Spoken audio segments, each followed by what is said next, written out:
اس میں حضرت فاطمہ الزہرا رضی اللہ تعالی عنہا اور حضرت علی المرتضیٰ شیر خدا رضی اللہ تعالی عنہما کی شادیاں ہوئیں گی۔ مفتی صاحب، جس طرح ہمارے معاشرے میں یہ بڑا سوال چلتا رہا ہے پچھلے دنوں میں بھی اور اب بھی، اور سفر کے اینڈ تک چلتا رہے گا، کہ محرم میں اور سفر میں نکاح نہیں کرنا چاہیے، جو محرم میں اور سفر میں نکاح کرتا ہے ان کا آگے تک نہیں چلتا، اور اسلام کی روح میں ہمیں بتائیے کہ یہ کیا مسئلہ ہے اور عام عوام میں یہ مشہور کیا ہے؟ بسم اللہ الرحمن الرحیم۔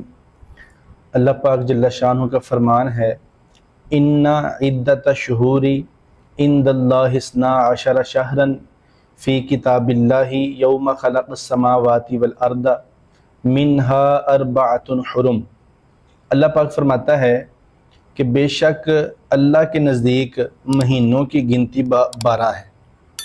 جس دن سے اللہ پاک نے آسمان اور زمین کو پیدا فرمایا یہی گنتی ہے۔ منها 4 حرم، ان میں سے 4 مہینے حرمت والے ہیں، ان میں سے 3 مہینے یک کے بعد دیگرے ہیں، ذوالقعدہ، ذوالحج، محرم، اور 1 مہینہ جو ہے وہ تھوڑے فاصلے پہ ہے، رجب۔ یہ 4 مہینے حرمت والے مہینے ہیں۔ یہ محرم بھی حرمت والے مہینوں میں شامل ہے، لیکن اس میں شریعت کی طرف سے کوئی ایسی ممانعت نہیں ہے کہ سال کے کسی دن میں بھی نکاح کرنا جس میں منع ہو۔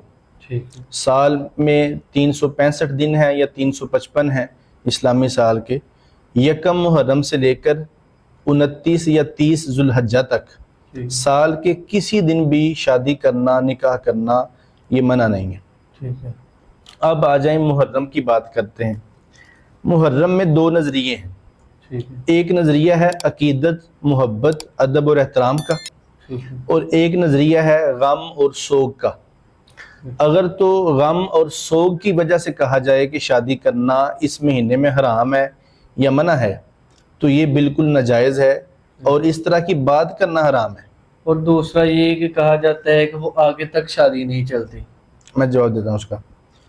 اگر بندہ سوگ کی وجہ سے کہے تو سوگ کی وجہ سے محرم میں شادی نہ کرنا، اس طرح کا نظریہ رکھنا یہ حرام ہے، کیونکہ کریم آقا علیہ السلام کا فرمان ہے، صحیح بخاری میں حضور فرماتے ہیں، لا یحل لامرأۃ تؤمن باللہ والیوم الآخر ان تحد علی میت فوق 3 الا علی زوج۔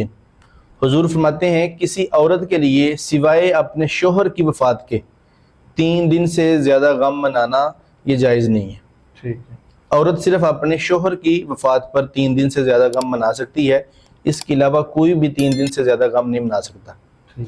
یہ پہلی صورت ہے کہ اگر سوگ کی وجہ سے یا غم کی وجہ سے کہا جائے کہ شادی کرنا حرام ہے تو اس طرح کا نظریہ رکھنا ہی حرام ہے۔ اور دوسری جو صورت ہے وہ ہے محبت اور ادب احترام کی وجہ سے۔ ظاہر ہے ہم مسلمان ہیں اور اہل بیت اطہار کی محبت ہم سب کے لیے واجب ہے، ہمارے ایمان کا حصہ ہے، بلکہ ایمان کی بنیاد ہے۔ اگر کوئی بندہ عقیدت اور محبت کی وجہ سے کہے کہ میں اس مہینے میں شادی نہیں کرنا چاہتا یا شادی نہیں کرنی چاہیے تو بطور ادب اگر وہ شادی نہیں کرتا تو وہ اس کے لیے جائز ہے، لیکن اس مہینے میں شادی کو حرام سمجھنا یہ جائز نہیں ہے۔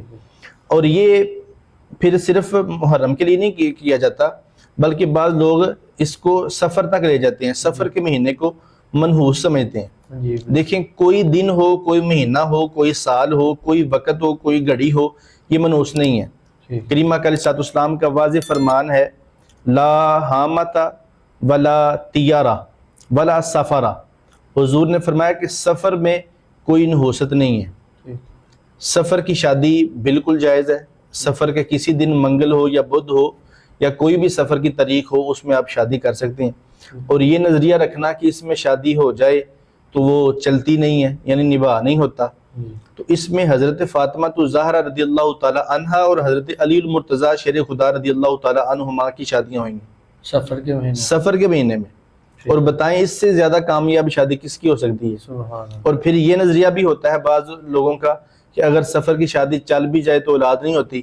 اللہ نے دیکھیں کیسے حسنین کریمین اور حضرت سیدہ زینب جیسی پاکیزہ اولاد حضرت فاطمہ الزہرا کو عطا فرمائی۔ تو یہ بالکل بے بنیاد ہے اور بالکل ایک توہم پرستی ہے جس سے ہمیں اور ہمارے معاشرے کو بچنا چاہیے۔